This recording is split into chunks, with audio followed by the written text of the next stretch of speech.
If you're like me, you want the latest tech that the world has to bring. The stock head unit wasn't cutting it. The Android head unit was the savior to bring my car's infotainment system into the modern era. I made subsequent videos on my channel and many questions came about. What I like, what I don't like, the apps, and all that sort of fun stuff. I had it for a year now.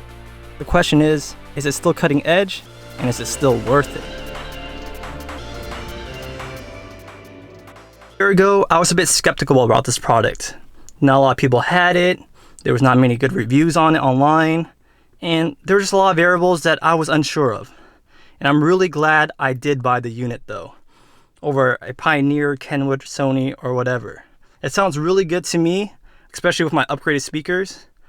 Yes, maybe the Pioneer can be better, but with my Android stuff, it sounds delicious. Now let's talk about the hardware. Now, it has a quad-core R16 processor, which is last year's model.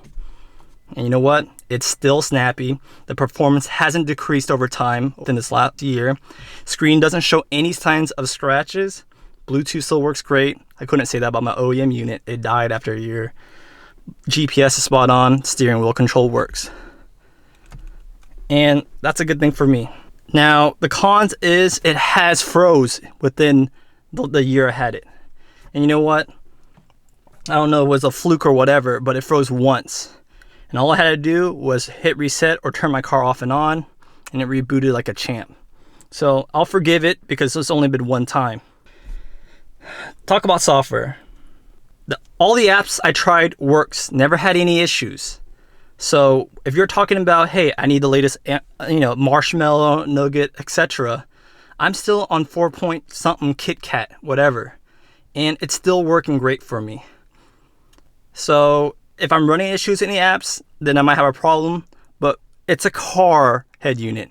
You want Spotify, Pandora, Waze, and that's all I really need. Do I need Angry Birds or do I need the latest version of whatever? Not really. As long as Waze, Pandora, Spotify, and all the car apps that I like, that's all I need. And it runs Waze and stuff incredibly fast and fluid. It's legible, it's high resolution, and I prefer it over my phone mount. Yes, the phone mount can be nice, but your phone is on 24/7, and everyone hates low battery phones.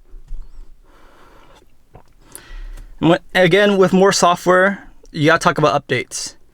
There is an XDA developer community that always tries to keep this stuff up to scuff. For me, you can follow it if you want to keep upgrading it. It's not a big deal for me.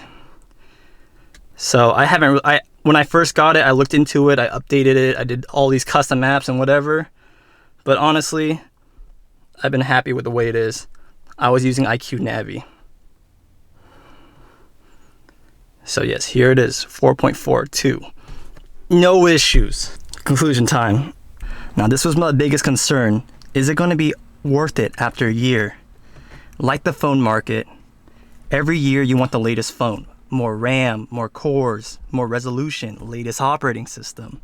However, I find this like a tablet. You don't need to upgrade your tablet every year. This is even better though. You don't even have to upgrade it every 5 years plus or ever. I would be happy to keep this unit for as long as I keep the car. It would definitely outlive my ownership and the next owner will enjoy it. Now, is this Android head unit for you? I don't know. But for me, if you're like me, love new tech, you definitely want to give Android head unit at least a try. It has a whole lot of tech. It looks better than any aftermarket head unit I've seen cosmetically with all those weird bulges and sharp lines and very aftermarket looking head units. I like the OEM style, and this cosmetically looks OEM. Not to mention the screen resolution plus IPS panels blow the water after anything they offer nowadays. Capacitive touch. Some of them are just single touch. I'm really happy with this unit and it's been great for a year. If you have any reliability issues, let it be squashed. Now, I love it. Go get it and be happy with it. Play with it. Enjoy it.